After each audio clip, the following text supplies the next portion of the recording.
Għall-ewwel darba l-Isptar Ġenerali ta' Għawdex qed joffri klinika ta' l-ematoloġija.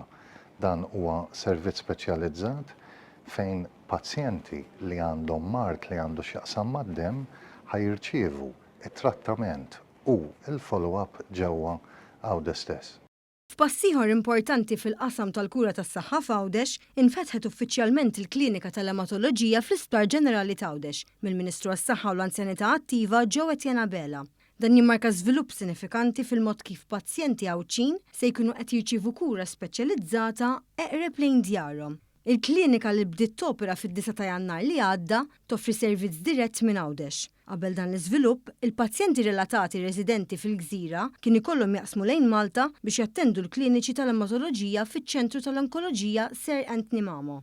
Il-Ministru Bela enfasizza l-importanza ta' dan is-servizz ġdid u spjega kif l-2025 biss ġew irreġistrati 180 każ ġdid ta' ematoloġija, waqt li 737 pazjent Għawdxi kellhom jinżlu Malta għal appuntament.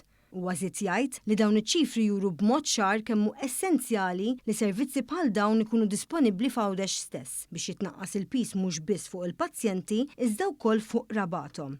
Qabel referaw wkoll għal sensiela ta' titjib li saru fl-aħħar snin fil-qasam tal-onkoloġija fl-Isptar ta' Għawdex, fosthom l-introduzzjoni ta' terapiji orali, l-espansjoni gradwali tal-aġenti tal-kimoterapija li jingħataw lokalment u l-introduzzjoni tas-servizz tal-cold cap. Minn barra hekk hemm pjana twaqqif ta' aseptic unit biex il-kimoterapija wkoll tingħata direttament fl-isptar. Din l-inizjattiva tifforma parti minn strateġija usa tal-Isptar Ġenerali ta' Għawdex li għandha lan li ssaħħaħ u testendi s-servizzi tal-onkoloġija u l-ematoloġija b'aċċess għal kura speċjalizzata eqreb għall-komunità Għawdxija.